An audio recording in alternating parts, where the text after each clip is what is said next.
So balancing that, with the marriage and all that and the business, it's tough, but it's doable though, because it's like I sacrifice. I don't have too many friends I hang out with and chill. We go party and all that stuff. That's the unnecessary stuff. Trimmed all that fat off. Now I can focus on buying more houses, keeping my credit straight. Welcome to the We Got Problems podcast with co-hosts Curtis G. Martin, RhondaLBrown, and Caliph Johnson Sr., the one and only podcast where solutions get discussed to our community's everyday troubles. Each week, you will hear mind-blowing conversations and actionable tips and strategies that you can implement in your daily life to become more effective. We got problems and we got solutions. All right, you guys, welcome to the show. This is We Got Problems, the podcast. I'm here with my co-host, RhondaLBrown. Hey, everybody. And my other co-host, Caliph Johnson Sr. Peace, how y'all doing? And we have a special guest in the house today. He's an actor, entrepreneur, comedian, and a black business owner. Welcome, Andre Turner. What's up, Andre? hey, Andre, so I'm glad to have you on the show, my brother. Why don't you tell us a little bit about yourself and what it is that you do? Okay, I'm Andre Turner, born and raised in Compton. I'll be 45 this year, September 2022. Been cutting hair for over 20 years. Had my own barbershop for over 20 years.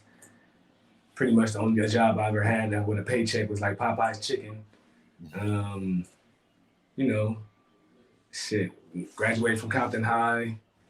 I was one of them pass along kids, no child left behind. I was part of that group. Yeah,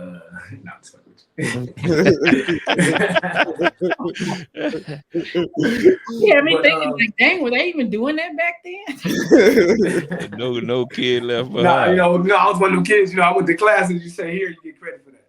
Yeah, that was Compton High though. I think they did it back then without even saying it, right? That's what it was. They wasn't putting labels on everything. Now they got a label for everything. Yeah. Mm-hmm. Hey, so starting your own barbershop, what gave you that ideal and how did you get started? Coming up, cutting hair and stuff, about to graduate from high school, I really didn't know what I wanted to do, So I'm cutting one of the homies up and he's like, man, you know what you want to do? You go to barber school. And I'm looking like, oh, okay, like duh. So in school, I learned a lot. And a lot of the things I learned was, own your own business at the same time, Most barbers are we're independent contractors, all entrepreneurs. And watching, when I went to go work for other shops, I only worked for 2 shops. But I watched how they did their thing, and I seen what I wanted to do when I got my own, and I seen what I didn't want to do. So that's what I did. I went on and it just inspired me to get my own. So I always really wanted my own business because I really couldn't, working for Popeyes, I really felt the managers, they was using their power, you know what I'm saying? Whatever power they had. I'm like, man, I'm 16. Come on, get up out of here. Same thing. They just trying, it's like, oh, scrub this wall or you go get fired. Bro, I'm a cook. Why am I scrubbing walls? You know what I'm saying? I mean, I scrub the walls in the kitchen where we cooking at, but don't scrub a wall in the front. That's not my job. Don't put me in the bathroom cleaning the toilet. Come on. So so I didn't do it, and then I got fired. So that's what really made me feel like, when I get my own thing, I ain't finna be hitting people with this old petty stuff, like do this or that. You know what I'm saying? So either you come to work or not. That's all I'm on. So yeah, that's just what inspired me to get my own business. It's been on ever since. Okay. How did you get into acting and comedy? So with the acting, I've been flirting with it a lot. I'm still trying to perfect that craft right there. That's one of the hardest things to do for me in my career right now. But I'm focusing on that really, really tough right now. And I've always wanted to do it since I was a kid. So I was doing a lot of stand-ins here and there. And then lately, since I've been doing my comedy, I started that real deep in 2013. But before 2013, while I was doing the acting, I was flirting with the comedy, doing stage here and there, trying to learn how to even do it. You know what I'm saying? What are the angles? You meet a few people along the way. they drop a few gems. I pick them up and I use them, you know. So when 2013 hit, I really just started. I found a lane, you know. I found an angle and I just started attacking it. Kept attack, and it's starting to pay off a lot right now. And at the same time with that, I'm spending that with the acting, going to classes and trying to learn just the whole thing of it, because it's like I never went to school for this stuff, but like life is school, you know. So I bring life to it. And since I did in 2018, I did some background work for Dolomite. But by me doing that enabled me to get my SAG card. Like they kept me in there. I met Eddie Murphy. I met a lot of different actors and everything. They just giving me little props and giving me little words of wisdom and stuff. I really appreciate that moment, you know. And ever since then, I just been like, nah, I ain't not turning back around. I'm keeping all this. I just want to be prepared for these opportunities that's coming my way, you know. So since I've been just doing all gas. So do you practice your routine on your clients when you're cutting hair? Say one more time. I said, do you practice your routine on clients when you're cutting them? All the time. I get a lot of my material from my clients. I was just gonna ask that too. A lot of material from the clients. Sometimes I'm like, man, I didn't even write that down fast enough. Let me say that again. They're like, what you doing? I'm like, nah, don't even trip. This is my next step. We're gonna hold this line up so we can go write this line down. For real. Okay. But yeah.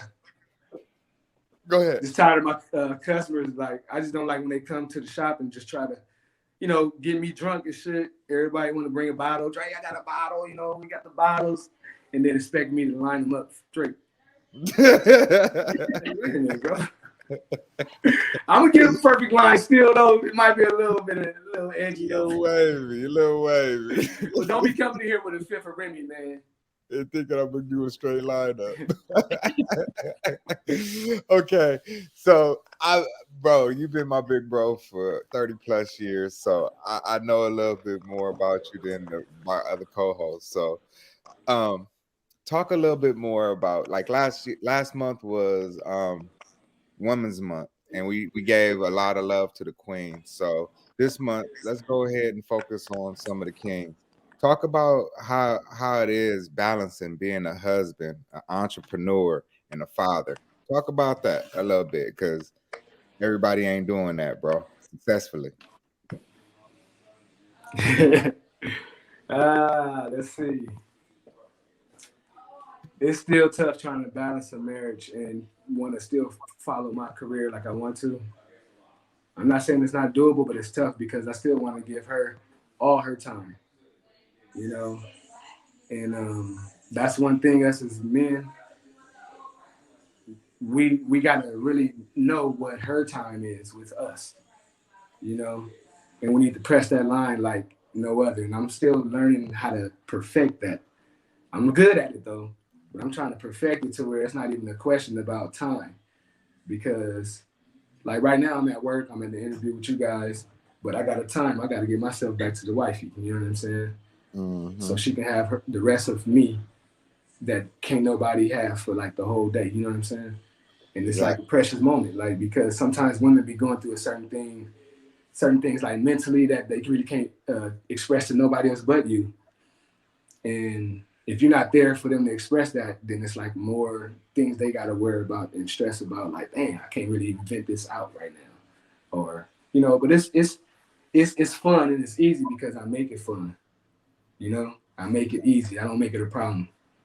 You do husband and wife stuff. You argue, you love, you fuss, fight, you do everything. You know what I'm saying? You pick at each other. That's the fun part. You wake up to them every morning. You go out and then you come back home, appreciating the day. Hopefully she had a good day like you had, Mm-hmm. Balancing that with a child. Well, my son, he just turned 22, so. So, but she been around him for about like 6 years. So she helped with that also, mm-hmm. Even with the transitioning of me being with her and then her blending with a child that's not hers of that age. You know, that's like a thing. Like you kind of got to draw a respect line, and that was like a tough thing, you know, until I pressed the line all the way on my own child. Like you got to treat this woman with respect, you know. And that's a lot of kids don't understand that just because they looking like maybe it's a stepmom type of thing. You ain't my mama, you ain't know nothing about her, but you can't call her a stepmom because you ain't finna step on her. You feel me? This is a woman, a highly educated, strong black woman, and she will call you on all your bullshit. As she should. Just like she called me on mine. You know what I'm saying? So you got to come with the respect. And then a lot of parents, we love our kids so much that we some kind of way we like don't press that line quick enough, or we don't press it as we should, or like your spouse would want you to. And this is for guys and women. It's like if y'all go do this as together and y'all moving forward and y'all building and all that stuff, your kid gotta like almost really like your kid gotta come second. Because y'all they first still like, but they gotta come second because y'all relationship that y'all building on. And if your kid don't understand what's really going on, and he's still like, or she's still trying to like test the house, you know, test the energy, test y'all relationship, like come in not respecting stuff. You know, that reflects on you. Like that reflects on me as the husband, as the one with the child. So I gotta really press my line if I want this to work right. And then we gotta all have like a sit down, like a talk, like look, this is the line of respect. And if anybody cross it, basically the child we talking about, then you know you got you're gonna have consequences and repercussions behind everything. You know your actions. You gotta have those. You know what I mean? That's the only way you're gonna keep the line of respect in your house, and that's a big thing, respect. So, yeah, exactly. So balancing that, you know, with the marriage and all that in the business, it's tough, but it's doable though, because it's like I sacrifice. I don't have too many friends I hang out with and chill. We go party and all that stuff. You know, that's the unnecessary stuff. Trimmed all that fat off. You know, now I can focus on buying more houses, keeping my credit straight, getting my credit better, focusing on trying to like right now, I'm in the process of trying to buy my grandmother's house in Watts. You know, don't nobody know about that. Y'all don't tell nobody. But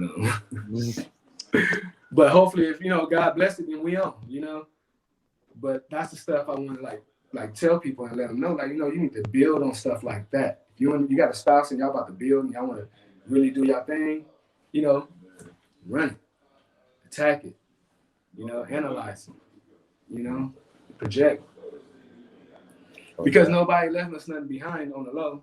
Like even like with family, like I say, I'm gonna buy my grandmother's house, right? But you got family members that's supposed to have it, but they can't even keep themselves together with what you left them. So now you got to sell it all, so they won't be fighting and probates and all that feud and stuff. But while y'all in the mix of selling it, I'm gonna try to slide in and grab something. You know what I'm saying? Whether I get it or not, I tried. But the whole thing is, everybody in the family, why y'all not trying to get it? Or why y'all not trying to organize something? That's something totally different. But on my own thing is, I've tried to build my life to where I could be prepared and ready for a moment like this. You know? Yeah, it's cool you said that, because my grandmother's house is the same way, where basically the whole family grew up at, and it's in a trust. So luckily my mom's got it in a trust to where she's over the trust, so it has things in that trust that she can do and can't do with that house. So can't nobody come force us into that probate, right? Like that's how they control our wealth, right? Like soon as somebody gone, right? 50, 70 years after having a house in our family, they come in and swoop it up by forcing us to sell it. And then we break that little money up, and then we pay bills with that little money that's supposed to be an asset, right? So that's cool. You're trying to buy that house.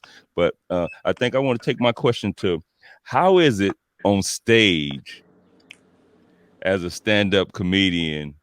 And I just recently saw T.I. get booed. How is it if you get booed? All right. The stage, I love it, bro. But the stage is like a girl that love a lot of people, but they don't love nobody at the same time. You know what I'm saying? everybody want her. All the comedians, we chase after her. We get her. We love her. Ooh, she fucking with me real good right now. You know what I'm saying? And then tomorrow she hates you. You can't even call her up. You can't get a text back from her. You can't get a nothing. Like man, what's going on? Because you ain't hitting it right. You know what I'm saying? She only comes to you when you hitting it right. T.I. ain't hitting it. I ain't saying you ain't gonna be able to hit it. You know what I'm saying? But he ain't hitting it right. Hey, but that's kind of what he said too. He kind of said that to him they was letting him know that he wasn't bringing it how he was supposed to bring it, so they was looking for something else, right? But so he actually kind of said that. It's crazy because like hecklers, bro, that's comedy. That's part of comedy. Hecklers is part of comedy. If you don't know how to keep your cool when the heckler is heckling you, then you know you get the results of what happens. You know what I mean? So the worst I've ever been heckled, bro, was an old black lady in a hole in the wall spot on Florence and 8th Ave. Inglewood. That was my night right there, buddy. And see, the whole thing is it's an open mic spot, so you know, shout out my boy Ezel. You know what I'm saying? There was a little spot he had over there. And he had me come out. So I come out and I'm doing my thing, you know, but I'm trying. I have a few characters I'll be using. So I'm trying the characters. So in the front of the stage, all those seats are kind of full in the front only. And then there's in the back, and then there's the bar. So in between the bar and the front of the stage, you know, it was like really not even that many people. So the people in the front was paying attention to what I was doing. The whole time the lady in the back, she just like, I don't hear that shit. Turn the music back on. I'm like, I'm doing my character though. Everybody in the front feeling me though, but her in the back, she wasn't feeling it, bro. She said, I don't know what he's doing. He ain't funny. So I said, you know, it's probably not funny to you because your wig is too tight. Why I say that? Why I say that, bro? You don't know me. You don't know me. You ain't funny. Woo! You ain't funny. Woo! I'm talking about she going crazy. I got this all on tape, bro. I cannot. You told her wig was I told her her wig was too tight, bro. So then I just got back on her and got disrespectful. Like I called her out. I mean, I hit her with everything she had on. I told her it ain't funny because your titties too long. It ain't funny because you need a bra on. It ain't funny because I just kept going, man. And then she just started like getting up, crying, coming charging the stage.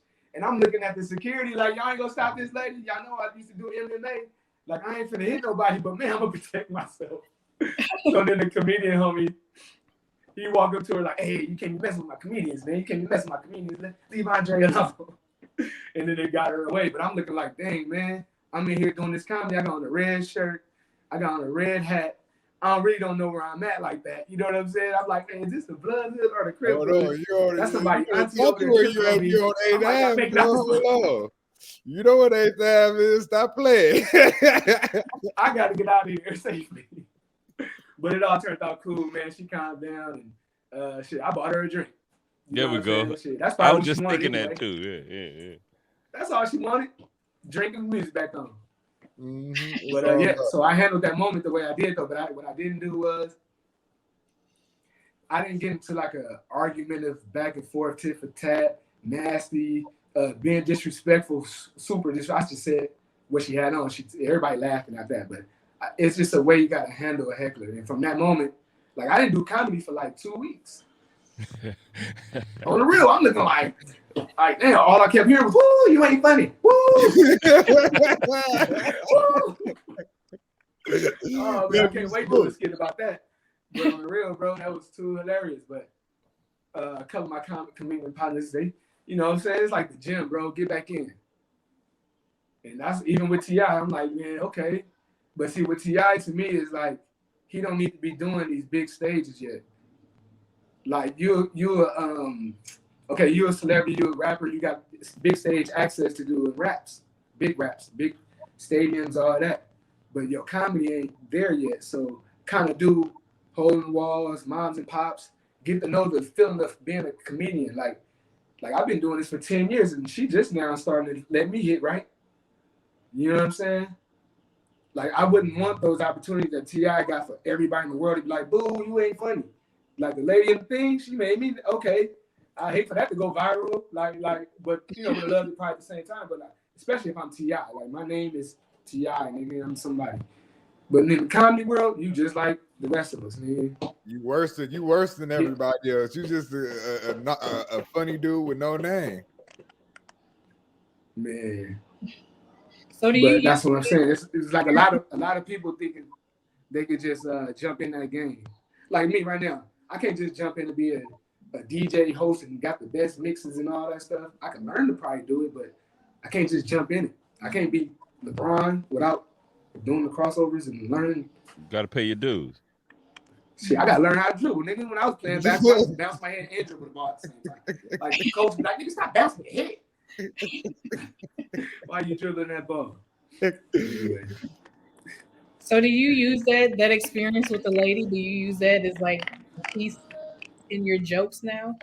Say it one more time. The experience you had with the heckler, the old lady or the lady, do you use that in any of your routines now?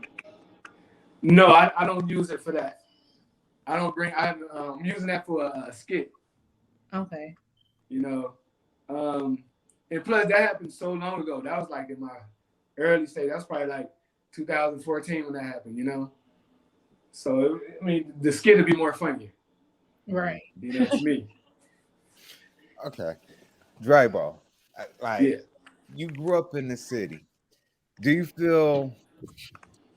feel like the pressure growing up in Compton, coming from where you come from? Do you ever feel pressure with just succeeding or what your success level should be coming from where you come from?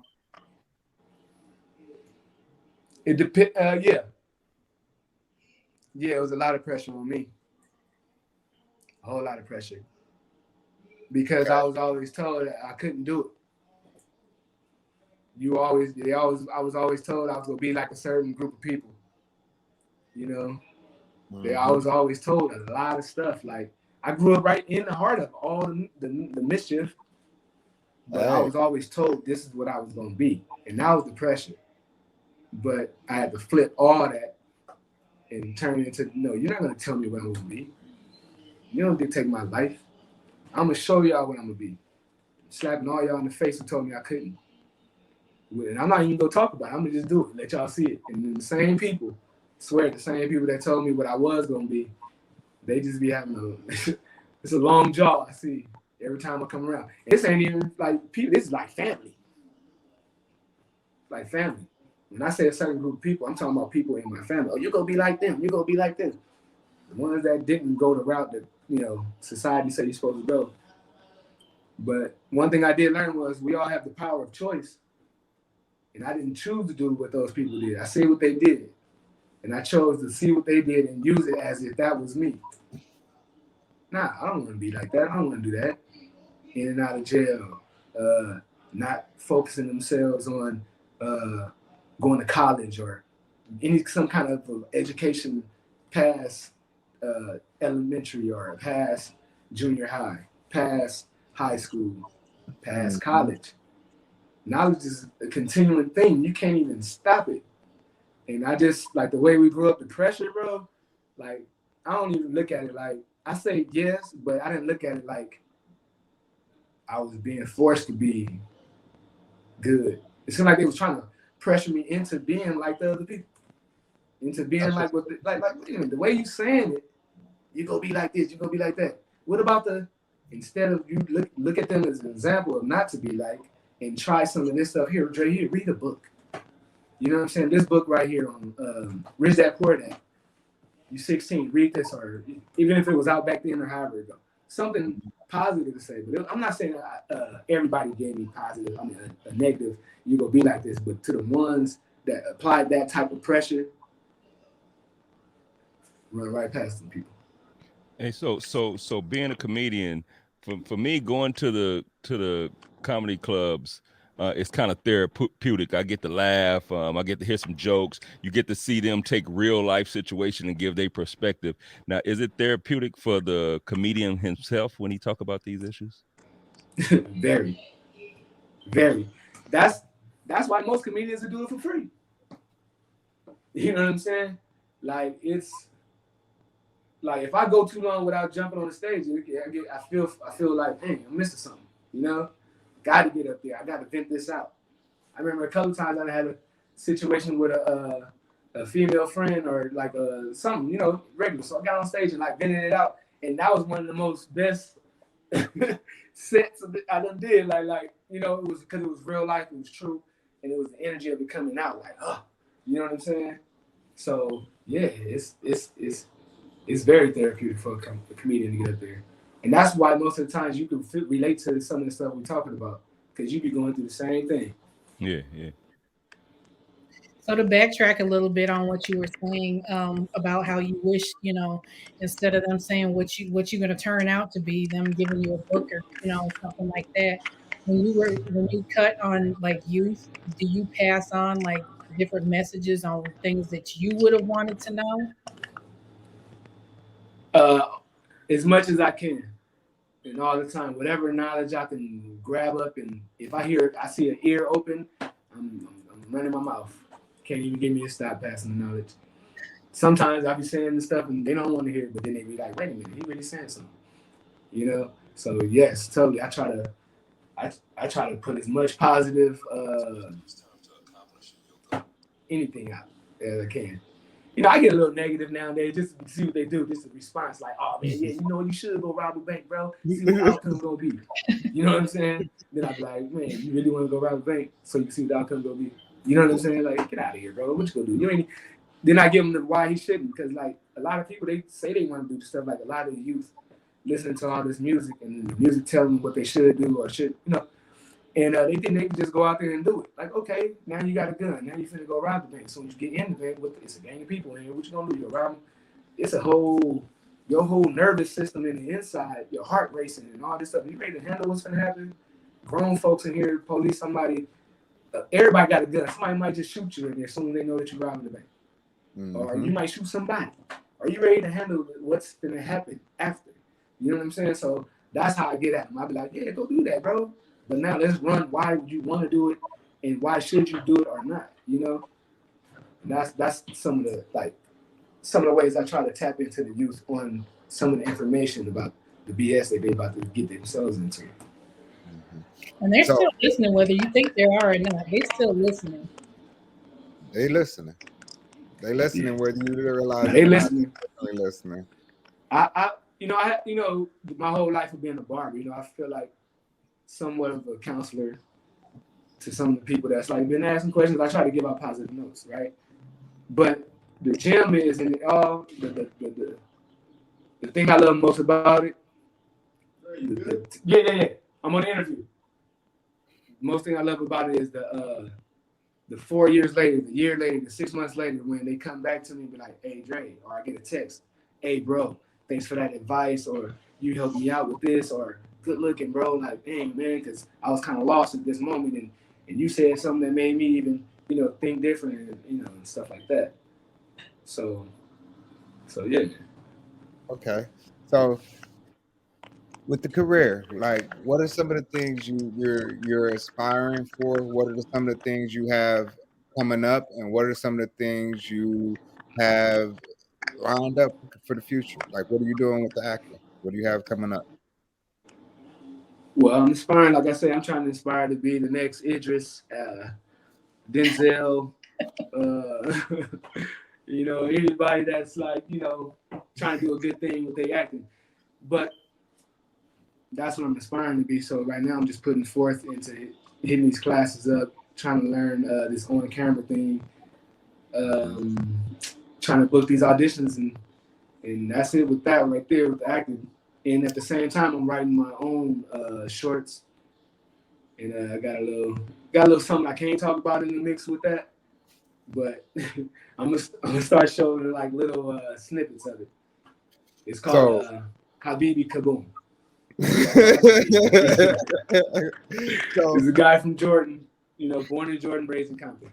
All right. So man, you funny. I got like 2 shows coming up. I got one on the 17th and one on the 24th of this month. Mm-hmm. let's see, like I'm still trying to do that thing with the house, the grandma house, and still just getting finishing up some projects at my own house that I'm at right now. So that's a good thing. Now, what you do, Dre? Like, do you think there's a way that you can leave a book, a blueprint, to kind of say read? again. Can you leave a blueprint? Do you have a blueprint? Have you done a book? Have you done something where you can kind of leave like some breadcrumbs so we can leave? This is how I did it, and this is how the youth can come behind you and actually follow suit. I'm working on that right now as we speak. You know, just trying to get together, like, you know, how you did that trash vegan book, man. You know, you told me just get in the mix and start going. You know, so that's what I'm doing right now. Just putting it all on the pen and the paper, man. Okay, that's dope. So now, I want to go ahead. We got this part of the interview where we do our rapid fire questions, right? So we try and we always have a few questions we want to start with. For me, my question I always like to ask: if you had a message to the youth, what would your message to the youth be right now? The message to the youth would be make a clear choice on everything you do. A clear choice. Yeah. All right. If you could recommend one book, only one, what would it be and why? Only one? Oh, just one. Oh man. I can't. Well, I'm just throwing it off. Rich Dad Poor Dad. Why? That's it right there. It gives you an idea of your, you know, your assets and liabilities, and you know, and it's the way I took it was a nice structure to help me with how I save and, you know, flip a little bit. Just open my eyes to like certain ideas and charts and diagrams that you can put together for yourself within what you have going on. You could be selling orange juice on the corner and still use some of those methods right there to own an orange juice company. If I could sum it up like that.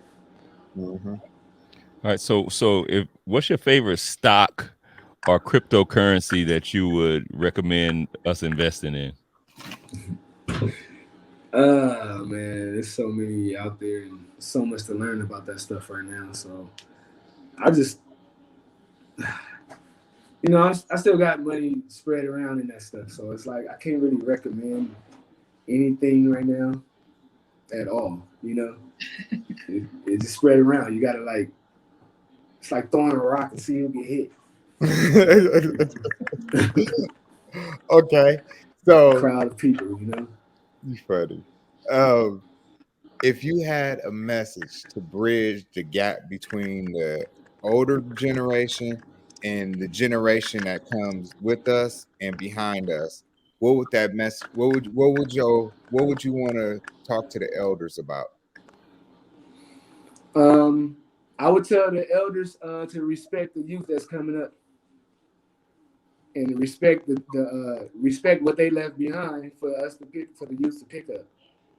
So a lot of times the youth don't connect with the elders because the elders it's like a bridge in a way. Like I gotta hop a hurdle to talk to you. Like sometimes the older people, we be doing too much. You know what I'm saying? When we see the young people, sometimes the young people be doing too much when we see them though. So it make us act a certain way. Like this is one thing. I'm coming from a BET event. And me and wifey, we walking down the street. It's a crowd of people everywhere, but it's the youth behind us, right? They talking loud, they saying stuff and everything, right? I turn around, I look at them, and then the one in a group said, "Oh, y'all hold up." They changed their language, they adjusted themselves and said, "All right, then, OG." And we all like walking. I'm like, okay, that was respect. Like, I didn't even have to say nothing to y'all, but y'all respect that y'all was being. I respect that y'all was adjusting yourselves to me and wifey being right here. You know what I'm saying? Because we some older people. And y'all was like a little bit too belligerent, I guess, at the time. I really wouldn't have said nothing to him, but I gave him that look like what y'all, you know? But that's a line of respect that if we all could practice that from the oldest to the youngsters, because it's all we just ain't listening to each other. That's all it is. That's all it is. That's where the respect started. It's a lot of hotheads, but you gotta understand why they hotheads. Why this young dude over here hothead? Who taught him that? What did we leave behind the teaching now? That's like, little homie, like, you ain't gotta do that. You know what I'm saying? I'm not telling you not to do it, and I ain't even telling you ain't gotta do it. But I want to know, I want to understand why you want to do it like that, and let you know that there's another way to do it, and you might even get the same results without a lot of nonsense happening for you to get what you want. So, like I said, if we can listen to each other, respect each other, that's the only thing. It's the only way it's gonna work, and that go on both ends, from guy girl to girl guy to guy girl girl. You know, women out here, I see it. Like a female be dressed a certain way, and then a group of women walk by and they look at them like, you know, they had that little energy like, who is this? She ugly, or she cute, or you know what I'm saying? Like you lying to her, or you don't even care. You just saying something. Like you can just say hello, beautiful, and walk. You know, we gotta stop judging each other like that. I hate that. All right, if you could sit down with one person and have a conversation with one person, dead or alive, who would it be? You said if I could sit down and have a conversation with one person? Yep, Dead or alive. Oh, dead or alive? Shoot. I have a conversation with my dad. Yeah, he been passed away since 2009. Yeah. Oh, wow. It's Lonnie, rest We in peace. hang out. We go fishing while we conversate. He's like fish. Okay. So what's the most important lesson you learned in life so far? Lesson? Which one? There's plenty. Just give Life is a whatever one you think the people can gain some insight or might help somebody out in the world. What's that one? The lesson I learned was just being mindful and respectful, man. Like you gotta be mindful of like things and boundaries and people and time and your energy, your space, and you gotta be mindful about a lot of stuff. And sometimes we get sidetracked from that, just living life, period, you know. So that right there, just be mindful, man. That's one thing. I'm still that's a hard thing to even like try to like. You got to make it a lifestyle of being mindful. Definitely. Because some people feel like you done left them out, and you didn't. I don't know. It's crazy. All right, appreciate you, my brother. Hey, so you guys, before we get up out of here, Rhonda, you have anything you want to leave the people with? Yeah, just like you were saying earlier, like don't let nobody tell you what you can't do. You gotta, even if they do tell you, you gotta prove them wrong. Yeah. All right, appreciate you, Rhonda. How about you, Mr. Caliph Johnson? You want to leave the people with something? Man, I really want to thank you for this interview, bro. Like what you do for the community, like I don't think you really get enough praise and enough flowers while you're here. We take our time and we give flowers after it's too late. But bro, you've been a solid example of what a king is in our community for a lot of years. And I thank you for that, for always being a positive role model for me, always being somebody I can reach to and talk to anytime I need something. You've always been solid. So I want to thank you for that.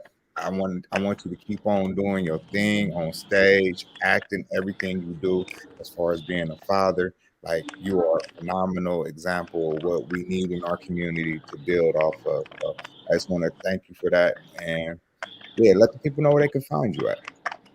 I appreciate everything you said, man. All them words, bro. You can find me on Instagram at comedian_Andre Turner. And that'll direct you to everything else. All right, cool. What I'll leave with the people is, I think, Andre, you said it. First of all, I want to tell you good luck on the acting career. Keep going. And something you said earlier, that you always trying to learn something. And that's something I always preach. And you guys always keep learning. If you keep learning, you can keep earning. Right. This is We Got Problems, the podcast. And we also have solutions. And we out. From the team at CRC Empire, we want to thank you for listening. To stay connected with us, like, share, and subscribe to the We Got Problems podcast. You can find us on social media platforms at Curtis Martin 247, at Rhonda Wrights Official, and at the_trash_vegan_. We got problems and we got solutions.